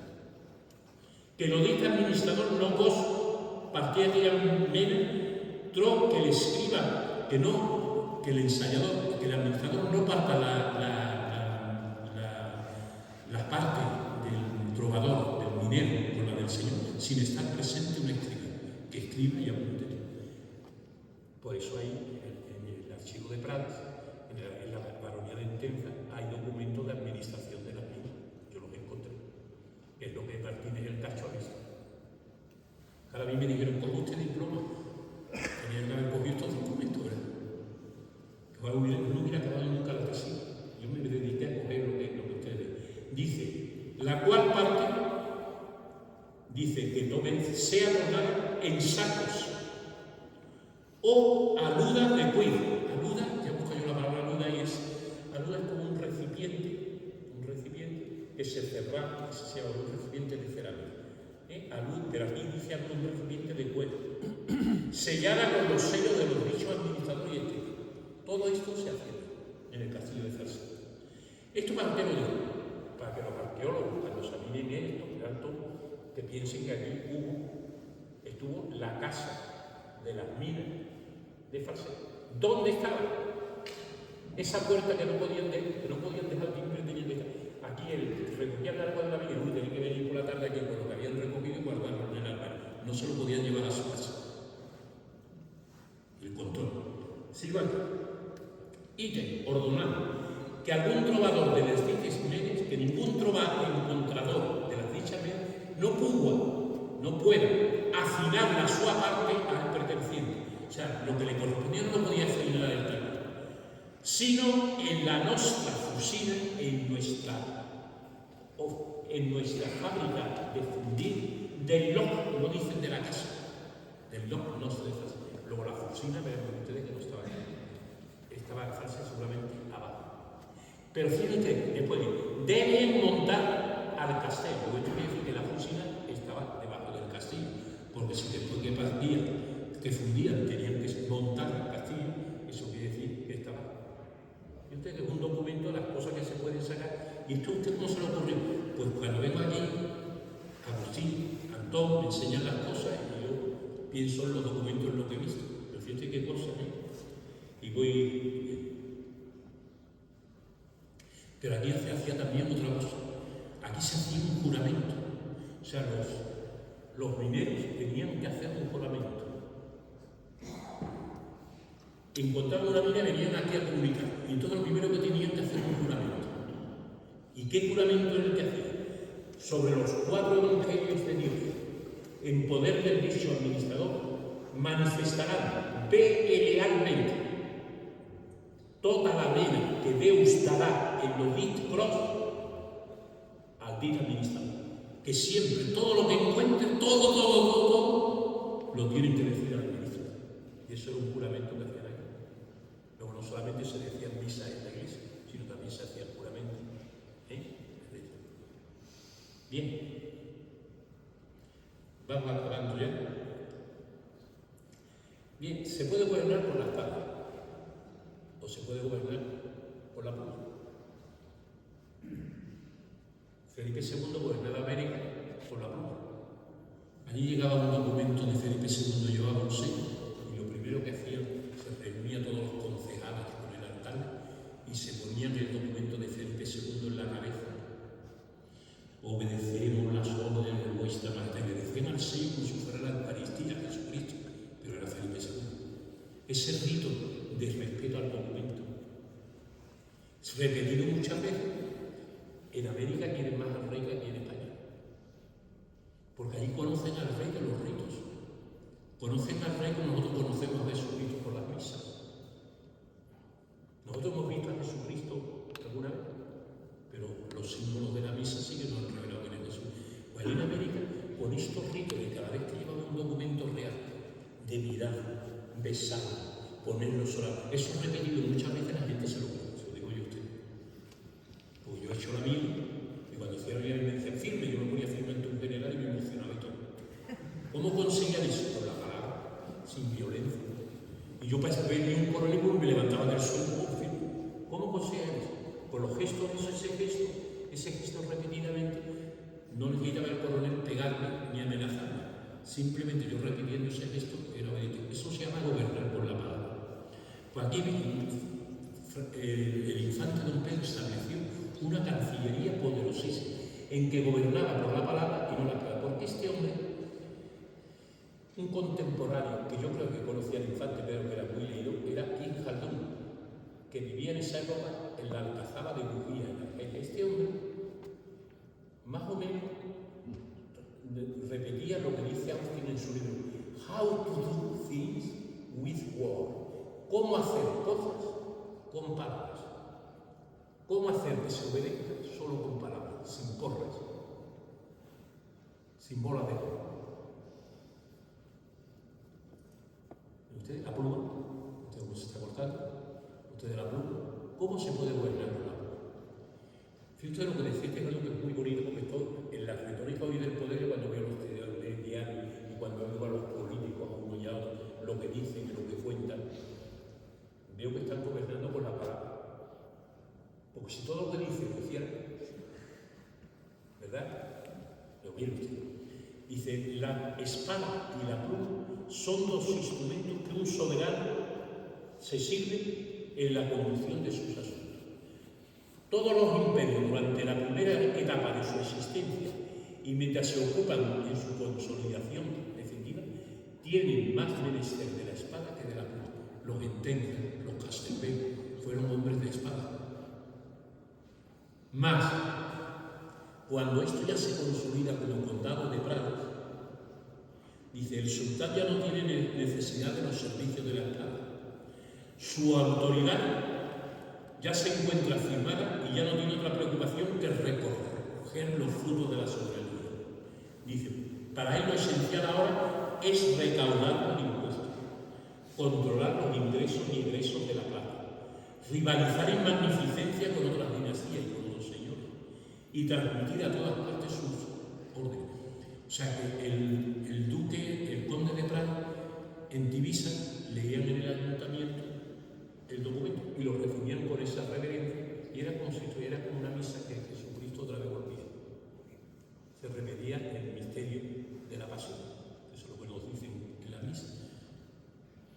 Y todo eso repetido muchas veces, dice, para esto es mejor auxiliar la pluma, y por eso él, el infante Pedro, monta una serie de cartas, que fíjense, no obstante, fíjense los escudos, tanto el infante Pedro como el infante Ramón Berenguer se representan, ven ustedes, con una espada. Fíjense ustedes, la espada en la mano derecha, en la izquierda, por el otro lado, la mano del corazón, el escudo. Por eso los nazarenos en Sevilla, en la mano izquierda donde llevan el escudo. Que a veces pregunta la gente, ¿por qué van en la mano izquierda? Pues el escudo siempre con la mano izquierda y con la derecha para la espada. Si ustedes, las bridas, la posición jerárquica del caballo, lo que era un caballo, lo que imponía un caballo en aquel entonces, se representa con una caballería móvil, una caballería gallarda, a galope, con violencia acelerada. Esa era la arma que hubiera necesitado Zelensky en el siglo XIV. Y fíjate usted esta estrellita que ven ustedes aquí, esta estrellita. Pues yo siempre me he preguntado, porque otro día preparando la conferencia, digo, ¿y entera me lo puede quitar de la estrella? Y entonces leyendo a Dante en la Divina Comedia, Dante habla de la influencia de las estrellas. Y además le hace una doctrina explicando que según la estrella que esté en el firmamento, en el zodíaco, cuando tú naces, te condiciona la estrella. Porque todas las estrellas tienen un poder sobre ti. Ve ustedes el sol lo que está haciendo. Ve ustedes el sol ya los árboles, que hace un mes estaban tiesos, ya la vida como está, es un astro, es el sol. Entonces, la teoría de la Edad Media es que las estrellas influían en las personas, y yo creo que sí. El astro que estaba más cerca de la Tierra. Y entonces, yo digo, vamos a ver las estrellas, y leyendo, ven ustedes, por fíjense, este es el escudo de Pedro IV, este es el sobrino del infante don Pedro. Sobrino, que fue rey. Usted está lo mismo, la espada, que usted las armas aquí, que usted la vida todo perfectamente, el pomo de la espada, la vaina, que usted siempre a galope con esa impresión, igual, y la leyenda del Don Quijote de la Mancha. ¿Y usted qué cosa ve? Sea pues la conclusión de mi plática, señor Hidalgo, que vuesa merced deje caminar a su hijo por donde su estrella le llama. ¿Y usted qué cosa ve? Está preocupado por el porvenir de su hijo. Y usted no se preocupe. Hagamos lo que hagamos. Le demos clase de inglés, le demos los cristales, lo llevemos al fútbol. Después, a la hora de la verdad, cada uno coge un camino, ¿sí o no? Y usted, que vuesa merced deje caminar a su hijo por donde su estrella le llama. Y esa estrella está indicando la estrella que tenía el conde don Pedro de Praga, el conde infante Ramón Berenguer, que era buena estrella, porque heredaron en vida a su padre. Viviendo su padre, ya bien. El tener y mantener un equipo completo de guerreros y jinetes está entonces al alcance de muy poca forma. El caballo, sus arneses como la silla, los estribos, el freno, las vidas, la collera, la baticola, los arreos de armas ofensivas y defensivas. En un caballo, que ustedes no tenían que sostener bien los pies en los estribos para tú acertar con una espada. ¿Sí? Eso era un capital importante. Una coraza del siglo XI costaba tanto como una explotación agrícola de minería de importación. Los historiadores han hecho estudios comparativos y mire usted, el tapiz de Bayeux es un tapiz que recuerda la toma de los normandos por Inglaterra. La selección inglesa, vean ustedes que van 3 leopardos aquí. Ese es el escudo de los normandos. O sea, los ingleses todavía en su escudo defienden que fueron los reyes normandos franceses los que tomaron Inglaterra. Pues fíjate usted, esto es la representación del escudo. Fíjate usted, esta gente, para mantener ese equipo, mantenerse en forma, tenemos un gran capital. Bien, la gran Cancillería, y por eso acabamos. Hay una abundancia de documentación generada por el infante en la administración de sus condados de Prada y Ribera. Don Pedro era un hombre de acción por la escritura, o sea, hacía más por la escritura que con la paz. Si usted que no entró con un caballo, entró con un mulo. Un mulo nace de un animal de trabajo como es el burro, y de una yegua, o nace de un caballo y una burra. Pero fíjate, porque él era un hombre de acción por la escritura, por eso organizó una cancillería y además hizo un tratado sobre cómo gobernar. Y ustedes, este es el libro que está en la Biblioteca Nacional de Madrid. Está aquí pone Pecus Infans Aragonia, comentario al primer libro de los reyes, un libro de la Biblia que habla del rey David, del rey Salomón. Entonces él hace una serie de observaciones de cómo se debe de gobernar. O sea, esto no era ya berenguer de intensa. Estos infantes venían con mucha formación, porque escribir un libro, pues, mira este manuscrito, aquí está Fray Pedro, lo vemos, no se lo ve, ya vestido de fraile, entregándole a su sobrino este tratado que él había escrito. ¿Ven ustedes? Aquí lo ven más claro. Esto estaba en la hoja, un dibujo a pluma de la miniatura que representa al infante de rodillas ante Pedro IV, el ceremonioso su sobrino, a quien presenta este libro. Este libro que está en la Biblioteca Nacional lo copió un jesuita en el siglo XVIII, Andrés Marco Corriel, que estaba escribiendo por orden de los Borbones una historia de España y se dedicó a ir por todos los conventos. Y encontró este manuscrito en un convento, en un colegio de Écija, en la provincia de Sevilla, de la Compañía de Jesús. Este manuscrito desapareció cuando, el 9 de agosto de 1939, se quemó el archivo de Alcalá de Henares. En Alcalá de Henares, en el Palacio Arzobispal de los obispos de Toledo, que eran obispos de Alcalá, cogieron toda la planta baja y metieron carros antitanques, tanto en la República como con Franco.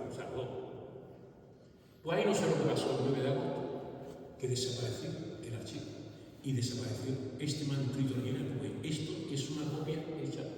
Este mamá, yo hice un estudio, es muy bonito, mire usted, excelentísimo, magnífico príncipe doble, dice, excelentísimo y magnífico príncipe y señor Pedro de gracia.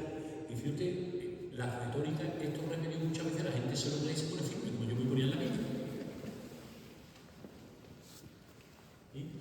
Regia, Aragón, Valencia, Mallorca y Mallorca, Cerdeña y Córcega, condes de Barcelona, Rosellón y Cerdaña, señor y sobrino mío, carísimo, carísimo. Y fíjate el modo, la retórica que tenía este hombre, todo esto está en los registros de esta correspondencia. ¿Ven ustedes? Y por ejemplo dice, de príncipe, y empieza a dar consejos que son muy bonitos. ¿Ven ustedes? Aquí está lo que yo hice, ven ustedes aquí el signo del infante de Don Pedro y de Ramón Berenguer, era el símbolo de que era infante de Aragón, por eso lleva las armas de Aragón, 3 y 4. Ven ustedes todos los aleros traen más de 4 y 6, 3. Aquí ellos ponían 3 años, ¿ves?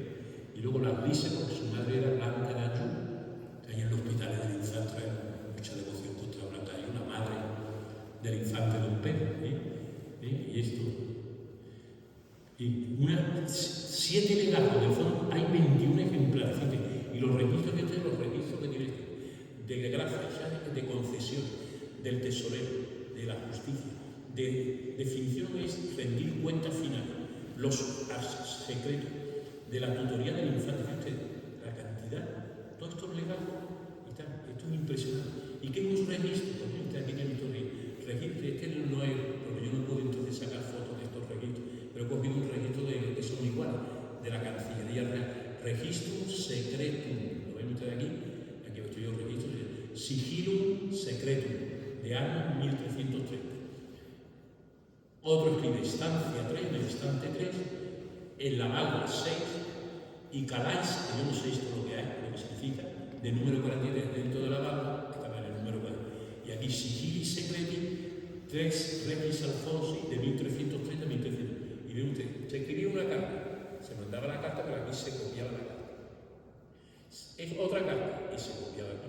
Otra carta y se copiaba aquí. Tanto que viene usted, Alfonso, etc. Directo a mi querido consejero y vicecanciller nuestro, Jacobo Cayón, legum profesor de leyes, Sara, etc. Y está apuntado aquí y queda la constancia de todo lo que él mandaba, él lo registra. Claro, por eso toda la historia de Falset está en estos registros. Y eso hay que leer. Yo leí algo, pero no era mío de mí. El autor, no me acuerdo el nombre, ¿cómo se llama? El de las minas, las canteras. El Martínez y el Cacho. Martín y el Caso sí que salen de los registros para ver todo lo de las minas y ha compuesto un libro, pero ahí se pueden ver un montón de cosas del castillo. Pero hay que leerse estos registros. Esta literatura, usted dice que no, el primer día, segundo día, tercer día, cuarto, quinto día se lee corriendo. Eso lo digo yo. Sin saber catalán yo lo leo.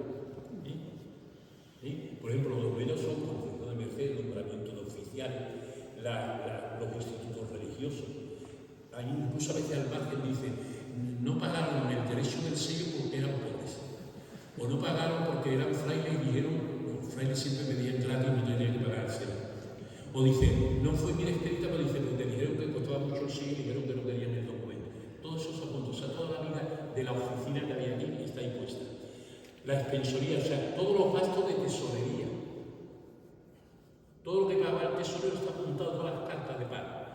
La justicia, por ejemplo, cuando condenaban a uno a muerte, los pleitos, ejecutar una sentencia, es riquísimo esto. Están todos los años del infante Pedro, todas las cartas día por día. Luego las definiciones, cuando un oficial terminaba su oficio, se le hacía una carta de finiquito, es decir, las cuentas las tiene usted, esto no se hace ahora hoy día. Si hicieran las cartas de definición cuando terminamos un mandato, y luego las letras, los secretos, que son las letras cerradas. Pero fíjense ustedes, por ejemplo, una carta, con esto vamos a ver, esta es una carta del infante Pedro. Esto no lo escribe el infante Pedro, dice Sacra Regia Majestad, a la Sacra Regia Majestad. Y luego, muy abajo y muy humilde, Infans Pedro. Esta carta iba cerrada, como ven ustedes, le daban estas vueltas, y las cerraban con este sello. No tengo aquí un folio, pero lo podéis ustedes ver, doble ustedes, y con el sello. Esta es una carta que salió de aquí. Usted lo pongo aquí en el sello, donde se quedan los agujeros. Este es el papelito que se puso para, al abrir la carta, que se rompiera el papel. Y luego ven ustedes, Sacra Reina Majestad. ¿Quién ha hecho esos agujeros? Estos animales, que son los anónimos. Los animales tienen unos dientes que yo cojo un papel de arroz y no los logro romper. Sin embargo, estos animales es que tienen una sierra. Y fíjense ustedes los agujeros que han hecho en la carta, ¿lo han visto ustedes? Pero es que juegan al tobogán, porque todas las cartas de la están hechas por él. Y van, se meten, están jugando. En primavera es la fase más volada de la larva, cuando están así. En primavera la ninfa se convierte en insecto. Pone los huevos que renacen con el calor y la humedad sobre manchas enmohecidas. Porque verán ustedes siempre esos agujeritos están donde ven. Y luego los estarán. Y son galerías profundas y deslizantes. ¿Sí usted ve? Esta es la figura. Y se repiten esto porque esto está por todos lados. Esta es una carta manuscrita del infante Pedro. Y para que vean ustedes la lectura. Mort art. Esta es la letra del infante Don Pedro. Porque lo he visto yo por la firma que es. O sea, que él escribe el texto. Muy alto príncipe, señor y sobrino mío. querido,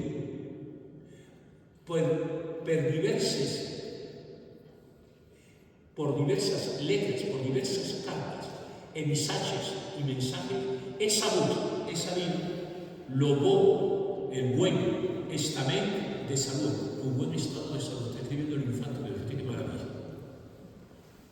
Esto está escrito aquí en la Cancillería. ¿Por qué lo digo esto? Porque hay un libro diario de las cuentas que también lo he hecho yo. Un libro que se llama del jus in idem, o sea, que apuntaba, cada vez que uno venía por un documento tenía que pagar el sello, y pagábamos dinero por el documento, como pagamos el título universitario, que tú pagas un dinero, ¿para qué tenían que pagar un dinero? Y entonces iban apuntando ahí todos los ingresos. Y ahí vienen cosas curiosísimas, por ejemplo, ese sello que resulta del infante Berenguer, ahí viene un encargado, un joyero de Farset, que es el que hacía esos sellos. Porque no tiene quién puede hacer una cosa tan perfecta. El infante Pedro no se podía permitir tener un punto, acudía al joyero de los sellos y le hacían el sello. Eso está hecho por un joyero. Y lo he encontrado ya. Este es un artículo que ustedes lo pueden encontrar también, está en Historia, Institución y Documentos, está muy bien. Bien, pero ahí lo que me interesa a mí, fíjense ustedes, gracias a esa cuenta me he enterado yo de todos los viajes que hizo el infante Pedro. Mire, él toma posesión, como saben ustedes, en mayo, hemos visto en mayo, de 1342. Bueno, pues el 5 de junio de 1342 al 30 de agosto está en el Palacio de Barcelona. ¿Y por qué lo sé yo? Porque viene ahí en las cuentas. Del 28 de septiembre al 10 de octubre, la Cancillería está en una casa vivienda de uno de los escribanos en la villa de Farset. O sea, la oficina no está bien en el castillo, sino en una casa. Fíjate, del 14 de octubre al 12 de enero de 1343, unos 90 días, en un hostal arrendado en Valencia. 6 días después, eso quiere decir que tardó 6 días en venir de Valencia a Farset. El 18 de enero, la Cancillería ya está en Tarragona, en la casa de la señora Saturnina, de paso otra vez para Farset. En Farset está desde el 20 de enero hasta el 18 de marzo. Yo digo, ¿qué tendría Farset para pasar en el invierno? Bueno, más crudo del invierno, si ustedes saben. Yo creo que es la leña. Porque en aquel entonces la única fuente de energía para calentarse no era la luz eléctrica, ni el petróleo, ni el gas, era la madera. Y aquí debía de estar muy cómodo, porque yo por la gente que está en Farset siempre está cogiendo, en diciembre está en Farset. He ido haciendo, se puede hacer, o sea, la documentación te dice muchas cosas. Por ejemplo, compran cajas, y ve usted qué cosa más, un peso de moneda. Es que se pesaba la moneda, yo ahora cuando cojo un euro no lo peso, pero en aquel entonces era importante pesar. Porque ven ustedes este escudo guano de oro, yo cojo ahora unos alicates potentes y le tiro un pedacito. Pero ya fíjense ustedes que las casas de la moneda ponían estos puntitos para que la gente no pudiera pegar un pedazo. ¿Me podían quitar un pedazo de aquí? ¿Sí o no? Entonces las monedas, cuando se daban monedas de oro y de plata, se pesaban. Y ahí está la cuenta de cómo la Cancillería pide un peso cuando le pagaran en monedas de plata, que nadie hubiese, porque pedacito a pedacito, se puede hacer un tesoro. Usted hizo una moneda, esto lo encontró una balanza de monedas de ese estilo. Y en ese año, por ejemplo, yo he calculado con los registros que en un año se consumía en la oficina del documento 3.600 pliegos, he calculado por los registros, he contado el número de folio, que tuvieron un coste total de 120 sueldos de plata. Pues una mano de 25 pliegos, una mano son 5, 10, 15, 20 y 25. ¿Qué me entiendes? 5 pliegos, 5 pliegos, 5 pliegos, 5 pliegos, 5 pliegos. Esto es una mano. La mano la ponían en los papeles porque era la marca de agua. ¿Por qué ponían la mano? Donde apareció una mano, ese papel lo compraba un judío, lo compraba un cristiano y lo compraba un morisco. Si tú ponías una cruz, ese papel ya no lo compraba un morisco. Entonces verán ustedes que muchas marcas de agua lo que llevan es la mano. ¿Y la mano por qué? Porque los pliegos se contaban 5, 10, 15, 20 y 25. Y 10 manos era una resta, que son los 500 folios de hoy, que son 250 pliegos, que dividido entre dos son los 500 folios. O sea que hoy los paquetes que nos venden de papel llevan 500 folios recordando las restas, que eran 10 manos, y las manos ya me explican cómo son, ¿no? Bien, pues fíjate, dice, una mano de 25 8 dineros en Falset, 10 en Barcelona y hasta 5 en Valencia. Ojo, lo que hubieran dicho ahora que estamos diciendo, ¿verdad?, que en Cataluña es más caro y en Madrid que en Andalucía. Pues ya en aquel entonces, lo vemos aquí, el papel costaba más caro. En este año solo se compraron 45 pergaminos. Fíjense ustedes, el coste de un solo pergamino de eso que ven ustedes, de piel, era medio salario diario de un escribiente, costaba eso.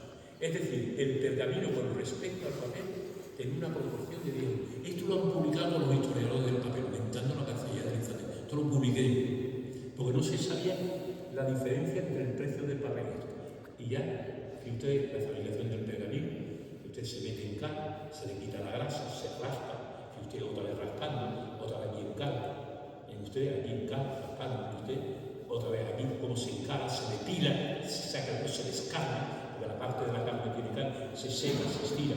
Usted trabaja con pergamino, con molino, y este es el papel.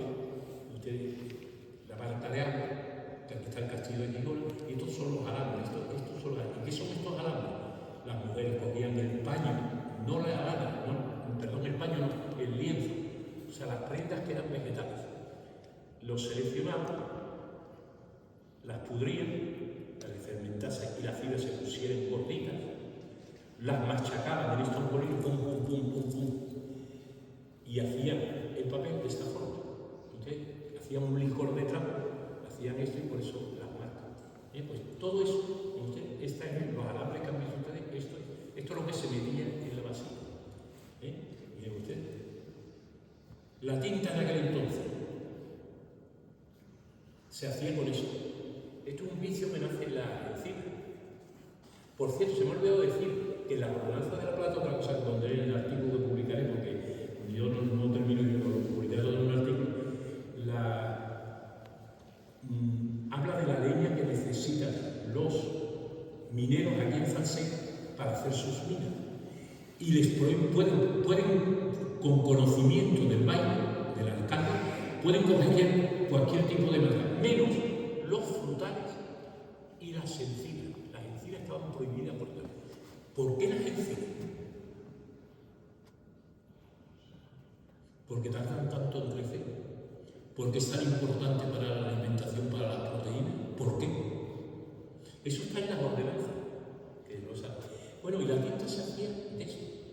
Esto no es un fruto, esto es un vicio que sale aquí en la encina, en el roble, porque una mosquita, cuando ha hecho la unión con el macho con la hembra y el huevo está ya bien concebido, pincha un árbol y mete el huevo fecundado. Y entonces ese huevo fecundado ya chupa del árbol y crea lo que llaman una agalla. Tener agallas es tener eso, no las agallas de los peces. Estas agallas, ¿qué virtud tienen? Que ese insecto, cuando llega la primavera, yo me acuerdo que cogía agallas con una exposición y la metí en mi cajón. Cuando llegó la primavera, abro un día el cajón en la universidad y empiezan a salir moscas de estas, todas saliendo de la agallas. Esas agallas que ese polvo que tiene eso seco es un ácido tremendo, un ácido que quema las manos, tanto que yo cuando limpié aquel día, yo me notaba en las manos que me quemaba. ¿Por qué utilizaban esto para la tinta? Porque entonces la tinta no se pegaba al papel, mordía el papel, quemaba el papel, de modo que cuando caía el agua sobre el escrito no se borraba. Y aquí habla del encauce de las tintas, y seguramente que de los bosques de Falset cogían estas agallas, que esto es lo que emplean los zapateros antes de darnos el betún, lo echan un poco de agallas, un líquido que echan, y entonces todos los poros del cuero se cierran. Y una vez que están cerrados es más fácil dar el brillo, ¿no? Y estas son las agallas que emplean para la tinta. ¿Ve usted esto? Con esta tinta, claro, usted, la tinta metalúrgica es permanente porque es ácida. ¿Qué quiere decir? Que oxida, que quema. ¿Y usted cómo quema? ¿Lo ve usted? Usted dice de aquí agua, es destructiva del soporte, destruye el soporte, porque lo ácido quema y lo que se quema se destruye. Bien, también viene ahí lo que gastaban en luz eléctrica, en el sebo que gastaban. Y yo he ido calculando cómo en invierno gastaban más sebo que en verano. Y a veces dicen los historiadores trabajaron de día y de noche, o sea, el pueblo dice, venga aquí. Y entonces ahí las cuentas vienen día por día. interesantísimo. Este libro lo pondré lo pueden ustedes obtener por internet. O sea, poniendo Manuel Romero de Ayacín, el libro del Yusilili, que yo les pondré la bibliografía. Esto bien, y ustedes, es increíble cómo los escribanes, ya lo escribían, dice que escribir en pergamino costaba más caro que escribir en papel. ¿Sí? Los correos, que ustedes vienen ahí como se cayó la bestia, como el correo IBNM, la Cémila, lo que se pagaba un hombre que trajo carta desde Castellón de Ampuria hasta Farset o desde Valencia. O sea, es la historia del movimiento burocrático. Eso está ahí, en ese librito. Ustedes, estos son unos correos, no un milenio, estos son los correos que corrían a caballo. Ustedes, estos son otros anunciadores.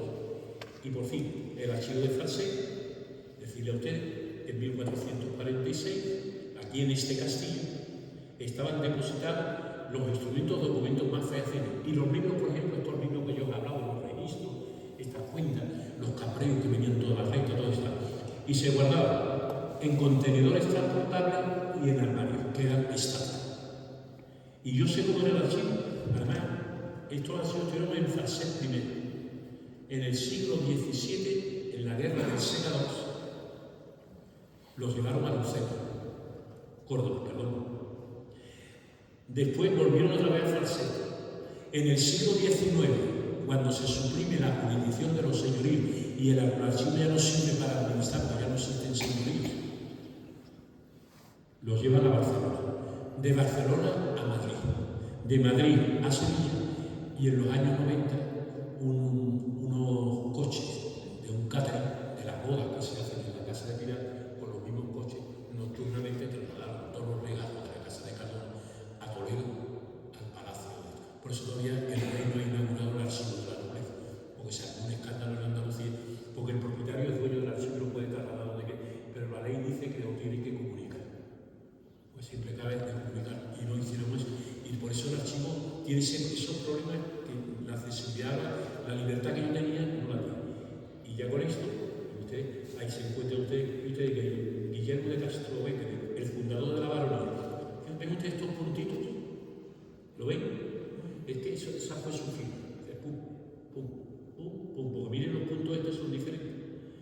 Ahí el escribano hacía la S, hacía el NU, y decía la firma, y cogía la pluma y hacía pum, pum, pum, y señalaba la pluma, porque se ve clarísimamente. Y ustedes, el rey Alfonso II, el signo que es, topísimo, ¿verdad? Bien, se utilizaban mucho las tareas, toda la familia, y ustedes cómo se guardaban los pergaminos. Y en esa época, los pergaminos, como mantienen siempre la forma del lomo, es muy difícil apretar los pergaminos. Pergamino siempre, como es de un animal, siempre reproduce la figura del lomo. O sea, usted pone un pergamino aquí y se pone con bajo, porque es un lomo de una ternera. Entonces la extracción es muy difícil. Y yo hablo de talegas, que primero se conservaron talegas. Y cuando se metieron en el legajo, el problema es que cuando tú aprietas el legajo, esas roturas que tienen los sellos por apretar. Luego los documentos estaban mejor guardados antiguamente que ahora los queremos meter todos en cajas muy bonitas y entonces estamos destrozados. ¿Y ven ustedes? Y ya con eso, bueno, sí, y ya termina aquí, que usted en 1660, Llobet, por esto acá, eligió en el cuerpo del castillo de Farset un gran salón, esto es la iglesia, con bóvedas y paredes de cal y canto. Cal y canto, que yo decía, es cal y canto. ¿Sí? Sin ningún género de vigas de madera, porque en el archivo no querían vigas de madera. Ensolado con azulejos de Valencia. O sea, si aquí encontraron cuando restauraron este castillo algún azulejo de Valencia, algún azulejo, se podía haber sabido dónde estaba el archivo, sería un poco por las ventanas. Y dice, una sola puerta de entrada del hogar. Aquí permitieron para hacer la puerta cortar un frutal. Recia y bien labrada, con 3 cerrajes, es decir, para abrir el archivo tenían que venir 3 personas, cada uno con su llave. Meter los 3 en la llave y decir 1, 2 y 3, ¡plum! Y se abría la llave. De modo que si no estaban los 3, no se abría. Por eso 3 cerrajes. Solo una enrejada ventana orientada a el asta y sala de un meridiano, el asta, esto que he puesto yo aquí, y al aire del sur, en zona de cierzo. Y al cabo de él, fíjate lo que dice Bernardo José, una ventana grande y muy alta sobre el muro y la parte del mediodía con su reja de hierro. Y ahí estaban todos los documentos, con los libros. Decían, ¿usted de qué pueblo viene? De García. Ah, esto es la baronía de Enteza. Vamos a la baronía de Enteza. Venga, primero documentos. Aquí están los documentos de García. ¿Y ustedes leían todos los documentos de García? Ah, pues su documento es Enteza, caja 7, documento 29. ¿Qué quiere usted de esto?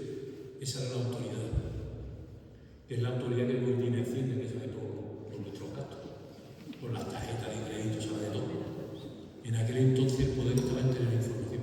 Y ese archivo de toda la casa de Carbón estuvo en frente. Luego hay compañera con usted como el infante Pedro, cuando toma posesión y termina todo el priorato, se pone en corporrera y para entrar en la posesión de la baronía de Enteza, ¿por dónde empieza?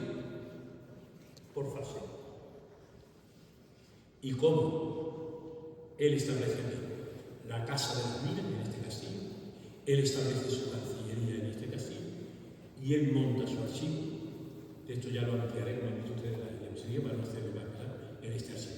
Y eso es el castillo de Falset como centro neurálgico del condado de las montañas de Prades, esas montañas antioicadas y tan bellas que se observan y regadas por el río Monsanto, el río Ciudad y el río Carlos, como se llama el otro río, me lo has dicho antes.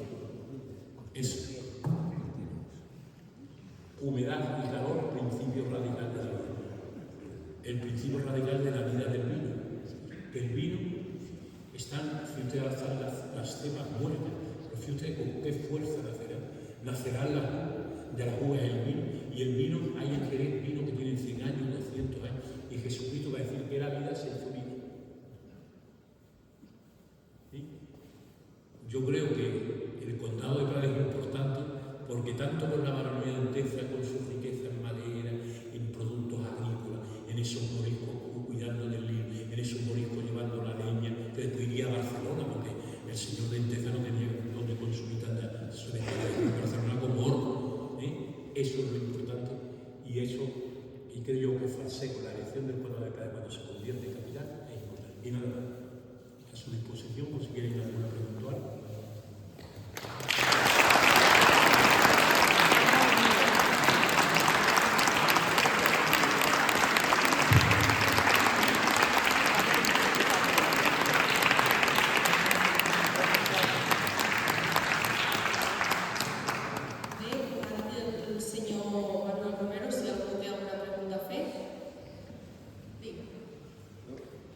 Doctor Romero, siempre he tenido la duda de cuando hacen el trueque entre Ampurias y lo de aquí, yo siempre me temo que alguien engañó a Ampurias, porque el de aquí porque no se dijo en ningún momento, no que yo sepa, no hay ningún documento que exprese que aquí había como la posibilidad, había minas de plata. Sí, sí. Eso había aurifodini de oro, dice aurifodini, argentifodini de plata, ferrifodini de hierro y cretifodini. La creta es el creta. Pero eso se le dijo al que tenía que cambiar o se le engañó. Lo pusieron en las fórmulas esas que ponen con tal, esas fórmulas que nadie lee de las escrituras. Ya. Dice con valle, con monte, con río, con molino, con arroyo, con tal, y van poniendo cosas, pero yo lo he ido mirando y Guillén de Enteza no habla, como habéis visto, para nada habla de hallazgos por casualidad, tropis. Y sin embargo, ya en el condado de Prades ya se habla un poquito más de minería, un poquito más, ¿verdad? Pero ya en el cambio, tanto Ramón Berenguer dice que en Ampurias había minas, de hierro y de plata, pero este añade aquí más vino. Ahora, que hubo algún engaño, yo no sé. Desde luego, en Muntaner, aunque parece que los dos son alabados, yo me parece que he insistido, que los alaba a los dos, deja bien claro que era más listo el infante Pedro que el infante Ramón Berenguer. Yo creo que queda claro. He hecho la comparación porque dice, el más sutil de los más sutiles. Y el otro era el más sutil. Y el otro dice de su bondad. Esto como dicen los franciscanos y los dominicos dicen, ese franciscano, son seráfimos, son serafines. Los serafines que son todo amor, todo. Se va por los dominicos. No, nosotros somos que luchamos con la inteligencia, Santo Tomás de Aquino, la filosofía. Y dicen los dominicos, porque si Dios, cuando expulsó a la hiena del paraíso por haber pecado, hubiera pues un serafín en la puerta del paraíso, ya estábamos todos dentro. Pues son tan cariñosos los serafines. Pero puso un querubín y tuvo que venir Jesucristo a redimirnos para que podamos otra vez entrar en el paraíso. Ya nos hemos dado cuenta que era más listo, ¿verdad? No obstante, él procura ser justo porque según es el escrito que se compense tal. Y además un dinero que era de como este hombre, por medio de la palabra y del recurso jurídico, convirtió que se invirtiera en el hospital del infarto. Eso en una peripecia jurídica. O sea, un dinero destinado a los pobres del condado de Hamburgo se destina al hospital de Córdoba. ¿Ustedes no entienden eso? Pues si ustedes leen la Biblia, cómo interviene el Papa y todas sus buenas palabras y todo eso, eso es lo que yo he dicho. How to do with God. ¿Qué hacer con palabras? Y esto es el infante Pedro. Que claro, cuando se lean todos esos, que yo lo que quiero es que la gente hoy aprenda a leer, por favor, los políticos cambien. Dile a los políticos que no miren el latín, que tú has visto aquí lo que es el latín. Que no miren el latín, por Dios. Entonces ya no la ven a los romeros que te escriban estas cosas. Es que yo cuando empezaba la palabra en los últimos años no podía leer ningún documento en latín. O los niños que venían de historia no estudiaban latín. Tenía que leer documentos en castellano. Pero yo con el latín, aprendiendo latín, leí documentos catalanes y leo documentos gallegos. Porque todo sale del latín. Y además, que en Cataluña, en el siglo XIII, en el siglo XII, se hablaba catalán. Se hablaba catalán, más cabrón. Lo han visto ustedes aquí, no se nota. O sea, que eso está clarísimo. Ahora que después, que sea mejor hablar un lenguaje universal, que por ejemplo a mí, los libros que he publicado en catalán tengan menos cobertura, o sea, lo lean menos gente que los libros que escribo en castellano, eso es verdad a mí. Pero ustedes tienen que defender también un poquito su lengua. Porque la gente hay que defenderlo, si no desaparece. Porque es como el inglés se está comiendo. Pero no olvidéis el latín. Porque si no, esos registros no se van a leer, y esos registros hay que leerlos aquí día por día. Y hacerlo como yo he hecho el itinerario, ¿verdad? Ir viendo eso que él firma en el convento de los dominicos, ¿verdad? Qué bonito es. Hay que leerse los documentos con curiosidad. Y esa entrada a ver, es decir, tal hora, lo que es la hora de media, lo que es el afternoon, después de las nonas, afternoon es después de las nonas. O sea, ese horario, esa salida del sol, pues me decía Ferran, el taxista, Manuel, está aquí el amanecer, cuando sale por el Pol de Porrega el sol, ya es la hora, ahí día, cuando el sol levante por Porrega, es la hora de primera. Perdón, de primera, no de tercera. La hora de sexta, que es la que decía Felipe II, que no se debería de leer, por eso la biblioteca del Escorial, la ventana la tiene a oriente y a poniente, pues decía, hay que leer por la mañana y leer por la tarde. Porque al mediodía lo que hay que hacer es comer, dormir a las 7, de la hora sexta. ¿Verdad? Y entonces, todas esas curiosidades, este infante Pedro, ¿qué gente llevaba tan inteligente? Porque la toma de posesión es para representar, la verdad. Hay que ir volviendo la puerta. Es muy bonito eso, ese lenguaje simbólico entre la gente. Y la gente realmente se sentía sutil. Eso convencía más que la espada. Esos dos habitantes de Falset, dándole la mano al infante. Y luego besándose por la boca, la mente. Ore hermanos, por la boca y las manos. Ore hermanos. Esos gestos es gobernar una mano de acero, pero un guante de pan, suave. Como decía Horacio, útil, dulce, con conseguir lo que es útil con dulzura. Porque cuando lo consiguen con violencia, mala cosa. Útil, dulce.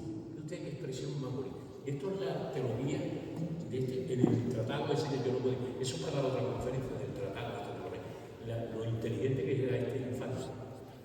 Pero fue el que hizo a Falset capital de todo el condado de las montañas de Prada y Baronía del Tejo. ¿Está claro?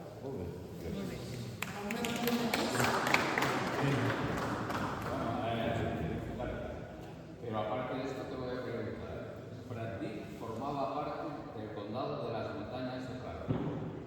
No, Pratdip formaba parte de la Baronía del Tejo. En el documento, si tú te lees, el documento número 1 de mi colección, el documento del primer documento, pone, te doy, dice Alfonso a Puente Castellano, te doy los castillos de Tivisa, Marsá, García y Moro. Y además, Alfaro, te reconozco tu posesión sobre el castillo de Hippo. Al Hippo, y yo, es lo que te pasa a ti. Tú te vas a imaginar lo que tiene que ver Hippo con 2 P. Y, creo, hasta que te dice una tía, con Hippo, todas las llaves quedan benitas. Y lo mismo que hay con el Castro de Hippo, Castel de Hippo, Prat de Hippo, Prat de Hippo, ¿sí o no? Punto. Ahora que haya venido un novelista que diga que Hippo es un perro y lo que sea, muy bien, usted invéntese lo que usted quiera. Pero el primer castillo, y eso yo me tengo que corregir, porque lo he escrito muchas veces, yo me di cuenta hace 2 años, leyendo, que Hippo era Pratdip. Y hay que corregirse. O sea, entonces para mí el castillo de Pratdip es el primer castillo que tuvieron los castellanos y después se le añadieron los otros 4. Si Agustín, por muy importante que vean Bativisa, pero es así. Es así. Pratdip, el invento del agua es fundamental. El infante de Humberto allí escribió la fundación del Hospitalet, allí en Pratdip, porque el Hospitalet, sin el agua de Pratdip, no funcionaba. ¿Está claro? Entonces los documentos con ustedes parecen cursosos, pero si lo leo despacito, lo del mediodía, lo de escoger la entrada un viernes para que la gente venga a misa y ese día lo vean todo el domingo, que trabajan los agricultores y vengan. Es muy bonito. Y luego de aquí se va al castillo de Altafalla, que no pone villa y castillo de Altafalla, sino Castro. O sea, que aquello era una fortaleza, ¿no? Todo eso se puede leer, ¿vale? Pero hay que estudiar aquí.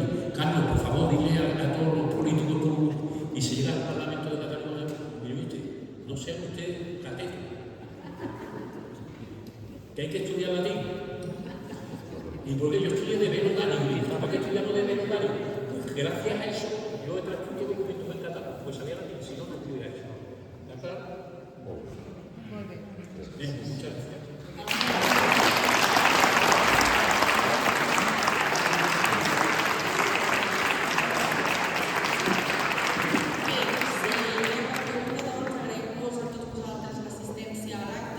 Invitar-vos a seguir amb el programa de conferències del proper divendres a les 7 del vespre a la conferència que realitzarà a la segona planta del museu per la doctora Marta Serrano Com sobre els lleons que hi ha a la pila baptismal de l'església parroquial procedents d'aquesta església on som ara. Moltes gràcies.